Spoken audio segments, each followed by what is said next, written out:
In this video, we'll be looking at this rational equation to see when it is positive, 0, negative, and undefined.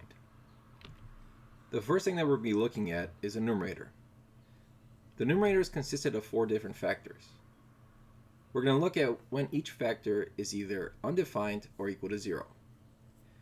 The first factor, we look at sine of x minus 1/2.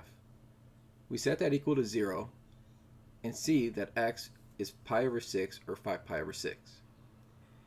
Here we're only looking at x being between 0 and 2 pi. ln of x minus 1 quantity squared is equal to 0 when ln of x is equal to 1. And that's when x is equal to e. X minus 2 is 0 for x equals 2. Finally, we set tangent of x minus square root of 3 equal to 0 and get x equals pi over 3 and 4 pi over 3.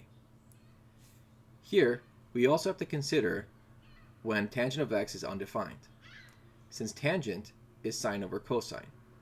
Cosine is equal to 0 for x equals pi over 2 and 3 pi over 2. Next, we'll be looking at the denominator.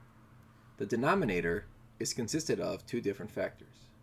We have e to the x minus e squared, that's equal to 0 when x equals 2, and x minus 3 quantity squared, that's equal to 0 when x equals 3.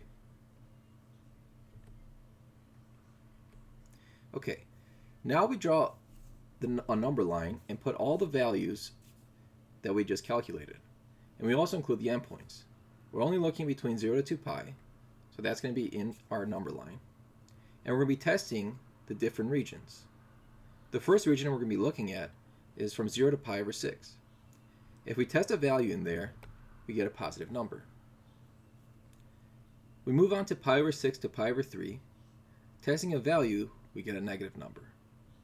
And then a positive, negative, etc. So I highly recommend for this step to use your calculator and go to your y equals, graph your function, and go to trace and plug in different values to find this number line. Notice pi over 2 and 3 pi over 2 are where my function is undefined.